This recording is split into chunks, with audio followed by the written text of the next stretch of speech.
If you have your Bibles, please open up to John chapter 9. Thanks, Jenny. John chapter 9, verses 13 to 34. Now, those who are regulars know we're going through a series on John, and it's an amazing gospel.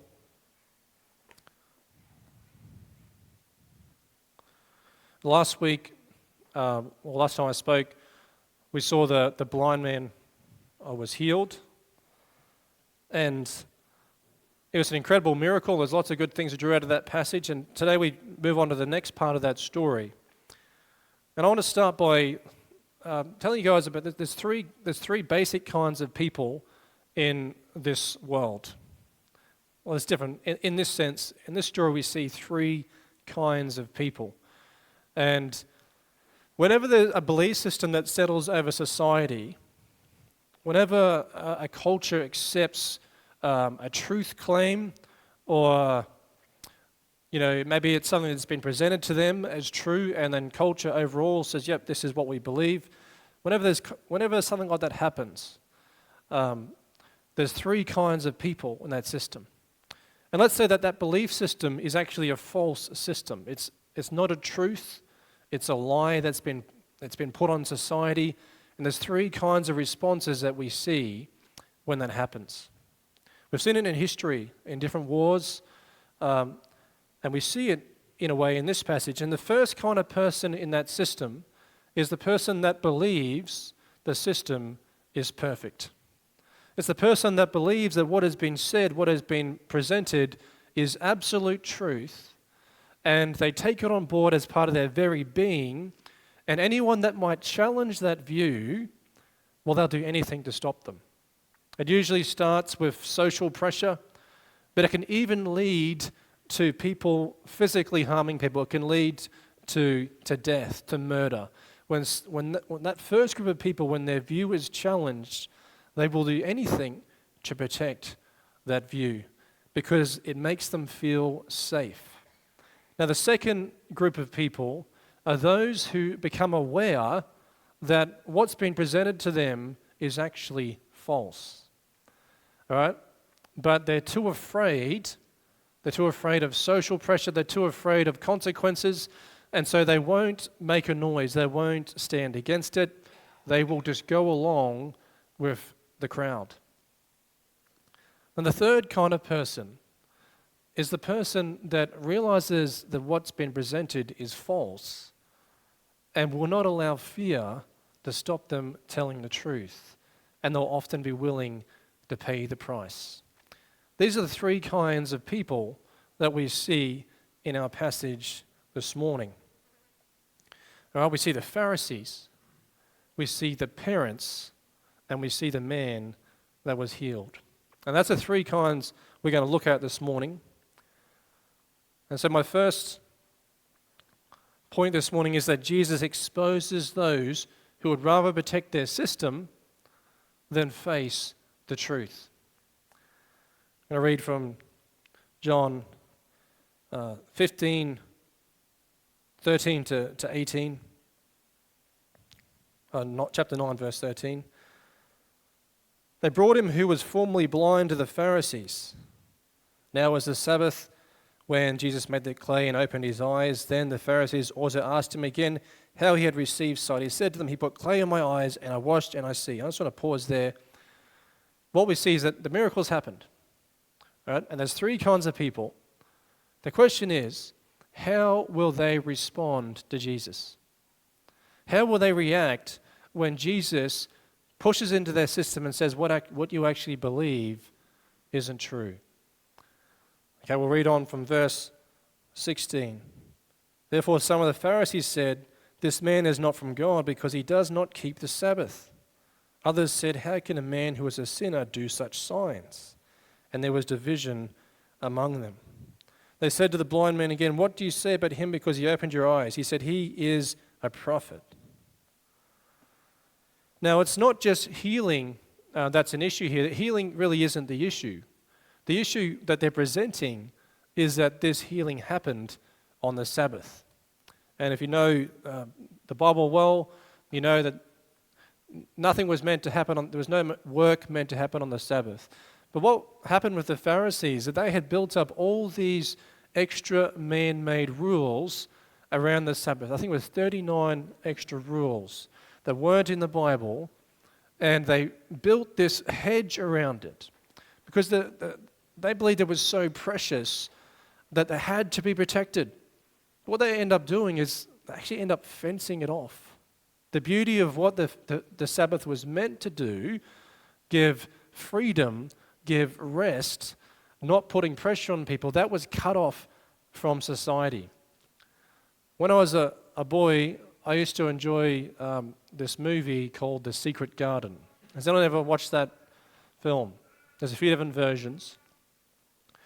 And in that story, I hope I get this right, the man that owns the garden, he loses his wife. He loves his wife and she dies. And the garden was like really precious to his wife.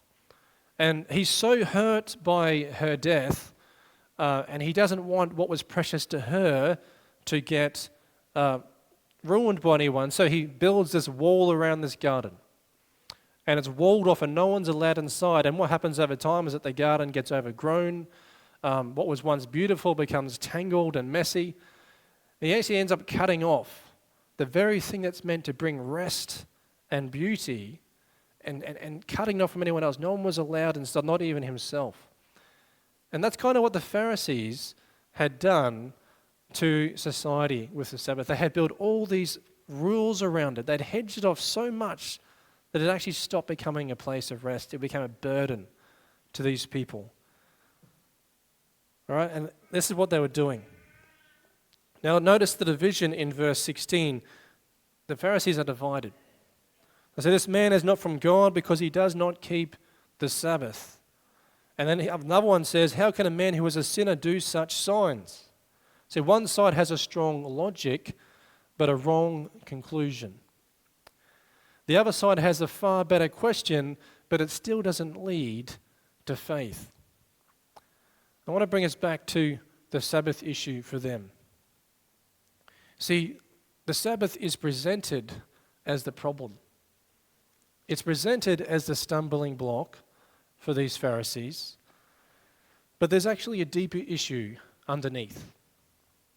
Right, in Luke 14 verse 5, we see Jesus expose that the Pharisees are willing on the Sabbath day, if an ox was to fall into a hole, or a person was to fall into a hole, that they would be willing to break the rules in order to rescue the ox or the person.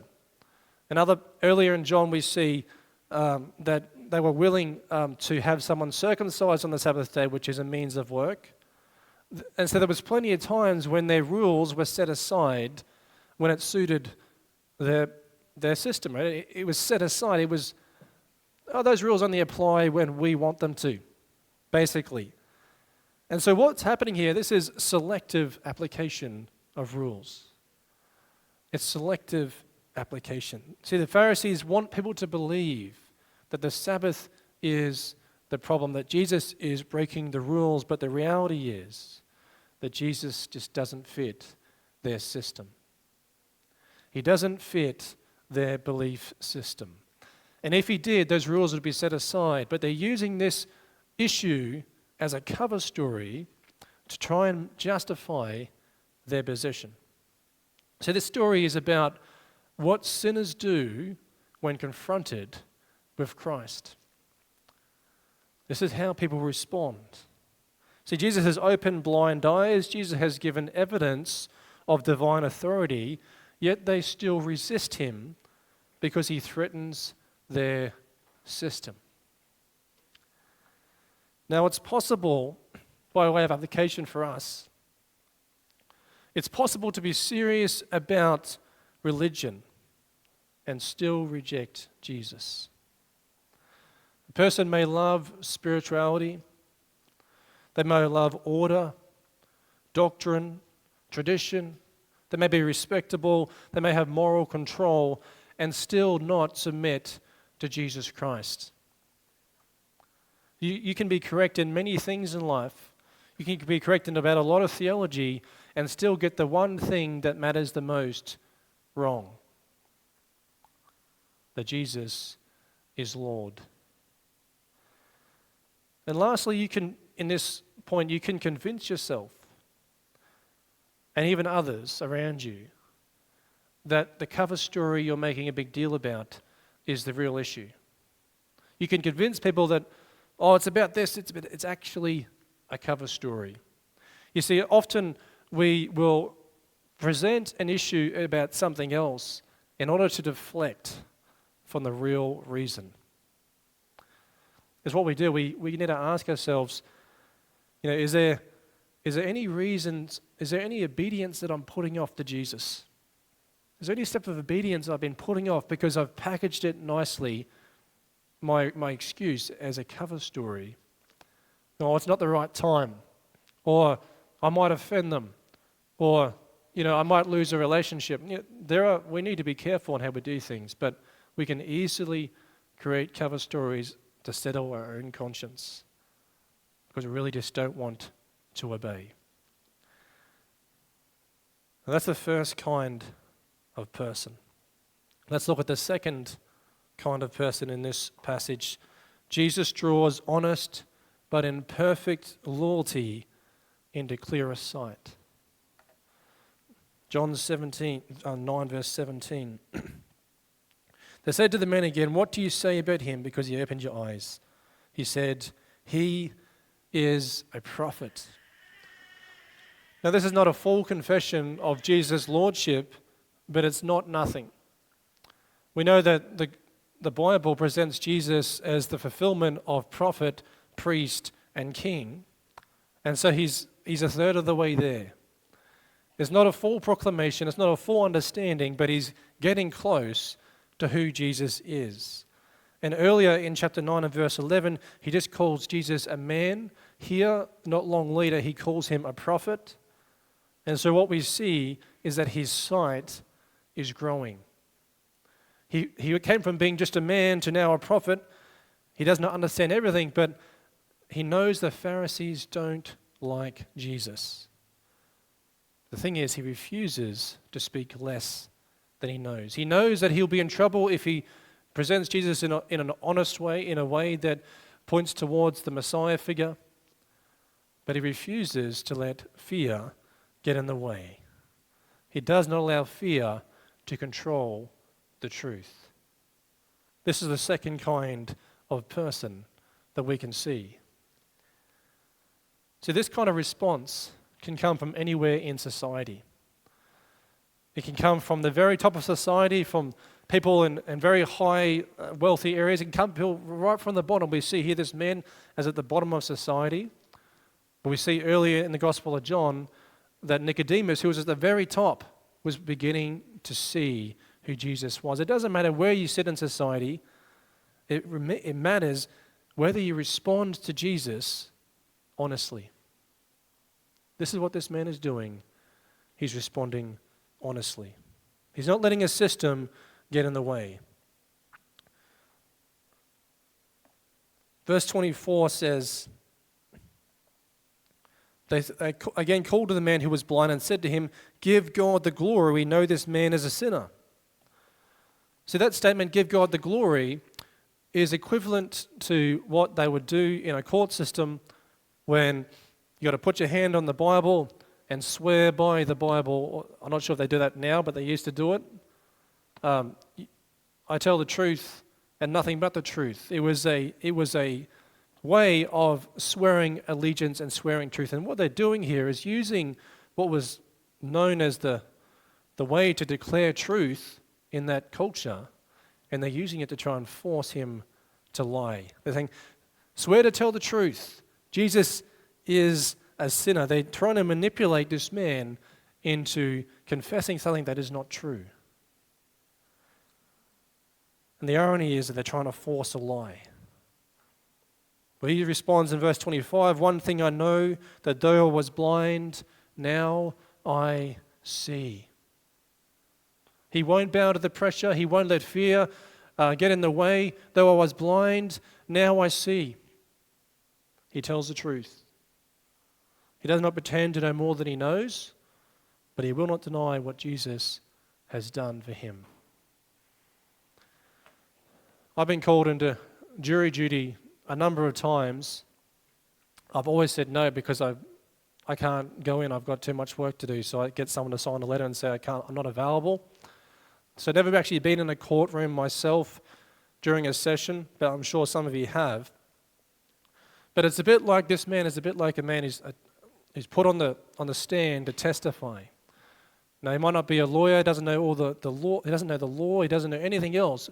All he can simply do is to say what he has seen. I cannot tell you everything, but I know this is what I saw. This man is being honest. Now his courage is growing and the pressure increases. They double up the pressure. And his loyalty becomes clearer. He will not bend under the fear. Now the moral of the story here is that this is not merely, let's be brave like the healed man. That's not what it's about. This is about what Jesus has done. That Jesus has acted so powerfully on a sinner that he cannot go back. When Jesus acts powerfully on someone, they cannot do anything but tell the truth. That's the power that Jesus has. Reminds me of John chapter 4, verse 29. There's this growing aside. It says, "Come see a man who told me all the things that I ever did. Could this be the Christ?" At that stage, there wasn't full faith, but there was growing faith. And that's what we see in this man. See, saving knowledge often grows from a small seed. No one suddenly gets it. Very rarely does someone get it all in one hit. It starts as a small spark, like a fire, and spreads and grows. And so he doesn't know everything, but he refuses to deny what Christ has done. Now for us, as we reflect on this, we need to think about the fact that you do not have to have perfect theology, perfect doctrine. You don't have to know everything about Jesus or everything about the Bible before you can speak the truth. This man didn't know much. We may not be able to answer every objection. We might be worried, or what if someone asks me this question? What if someone asks me that question? I can't answer it. Don't worry about that. We may not be able to explain every single detail, but if Christ has opened your eyes, if Christ has changed your life, just tell what you do know. This is what Jesus has done for me. He gave me mercy. He changed my heart. You don't have to be an expert apologist to start being obedient to what Jesus has called you to do. And often that's sometimes the most powerful testimony, the most powerful thing is a changed life. And that we can share. Now let's look at the third kind of person in this passage. Jesus exposes the fear that knows enough to speak but doesn't.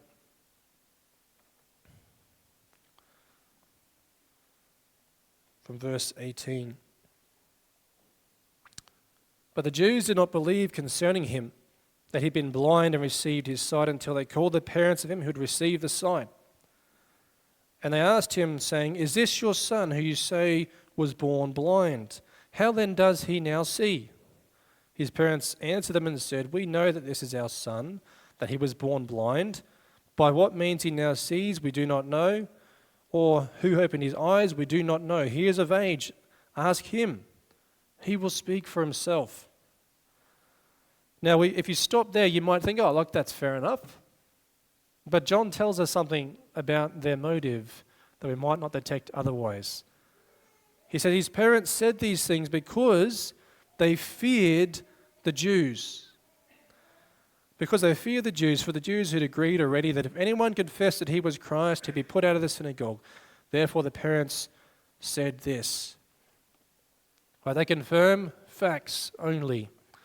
That he was born blind, but when the issue was turned towards Jesus, they retreat. Why? Because of fear. Fear. Proverbs 29 verse 25 says, "The fear of man brings a snare." The fear of man brings a snare. That's something we face every single day. So they feared being put out of the synagogue. That meant shame, it meant exclusion, it meant cost. They feared that. And so they speak carefully, they speak selectively, they speak in a way to protect themselves in their society.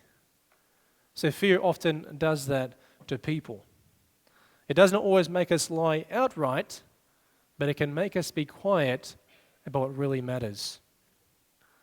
Sometimes it's partial truths, sometimes it's complete silence. Now, the moral here is this is not just about generally being afraid, generally being fearful. It is about refusal to confess Christ when confession becomes a cost. When confession will cost you something and you refuse. This is what this is about. In John chapter 12, later on, it says, "Many will believe in him but will not confess him because they fear the cost." So the issue here for the parents is not whether they love their son. The issue is whether they will stand with Jesus when it matters. Christ is the dividing line. Now, when I was 19 maybe, I had my first job, or 18, I had my first job out of school. I wanted to get an apprenticeship. I couldn't find one at the time. And so I kind of landed on a hardware job for a year. And, I learned a lot of good skills there and a lot about tools and building material that helped me later on when I went into the trade.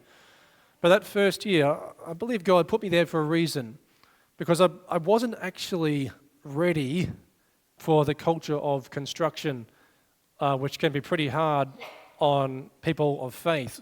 If you're not one of the boys, doesn't matter whether it's construction or farming or wherever there's all a bunch of lads together, it can be pretty hard to stand as a Christian, as a young man, or it would be the same for a young lady in different circles, right? There's this pressure from society to conform, especially when you're young, you're insecure. You don't know who you are. You're afraid of peer pressure. And the hardware was really tame in comparison. But I remember towards the end of that first year, I'd really just become a Christian. I'd grown up hearing the gospel. I'd walked away from God because of different reasons. But I had recently become a Christian. I was attending the Baptist church. But I hadn't yet told anyone in my workplace that I had done so.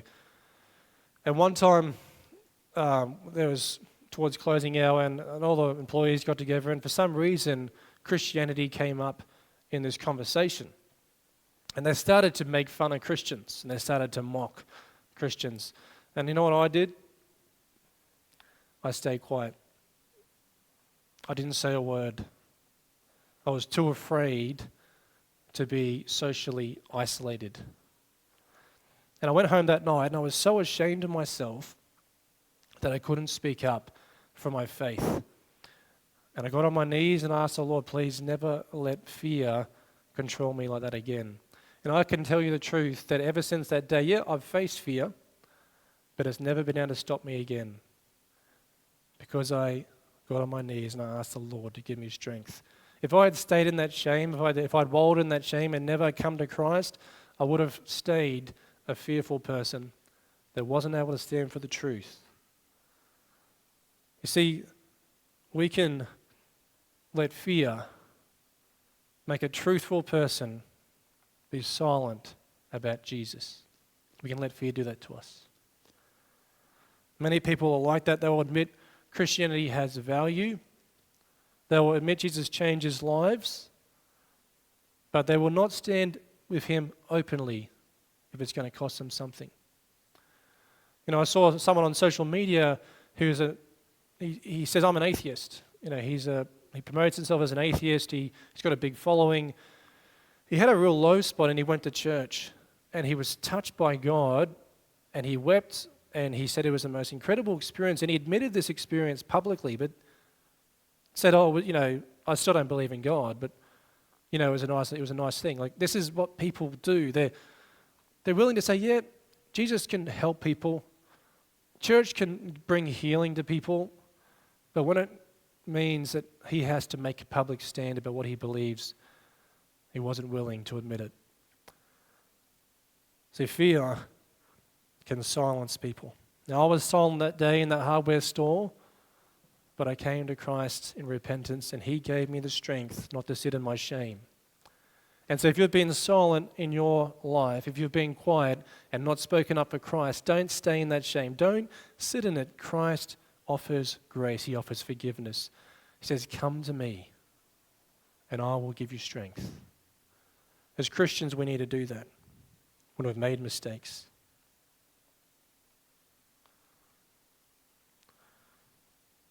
And we've seen the three kinds of people in this passage. Now let's see the cost of obedience. From verse 28 to 34, we see that this student, this person who's low in society, who's meant to be being taught by the Pharisees, he now becomes the teacher. He's given this, it seems to be a word from God where he has great wisdom and insight, and he speaks just truth to them. It's like they're being scolded. It's like the roles have been reversed. Right? And the reaction, the Pharisees, they claim certain, we are Moses' disciples. We know what we're talking about. But the healed man sees the contradiction in their behavior. He says, how can you not know where he is from? Look at what he's done. He opened my eyes. His reasoning is plain. He says, God has done something extraordinary through this man. This cannot be dismissed. Therefore, this man must be from God. And what do the Pharisees do? They do not respond in an intellectual argument. They attack this guy's personhood. That's what they do. They just attack his personhood. They cast him out of society. They say, you're a sinner. How can we listen to you? So people that want to protect their belief system will do anything to control it. If you put pressure on their system, the first thing they'll do is attack your personhood. They'll attack your personality. They'll insult you. They'll make you publicly shamed. And that's when you know you're probably right, when that's how they respond. So the healed man faced the consequence of social isolation, and that's bad, and that can be hard for us, but there can be far worse consequences for obedience to Jesus. See, Jesus is killed on a cross. Countless Christians have been martyred ever since his death. See, Jesus is so glorious and so disruptive that every false system must either bow to him or they will cast out anyone that agrees with him. John 15, verse 18 will tell us that if the world hates you, it hated me first. We should expect this cost. Following Jesus has a cost. If you've been in the workforce, you know what that's like. For me, I was never really one of the boys in construction. They respected me somewhat, but there's certain things you won't do that they do. And you're never really part of the group. You've always got to be sort of on the sideline. There's always a cost in society if we're going to follow Jesus. If we're going to stand by what Jesus says, there will be a cost. It could be small, it can be big, but there's always a cost.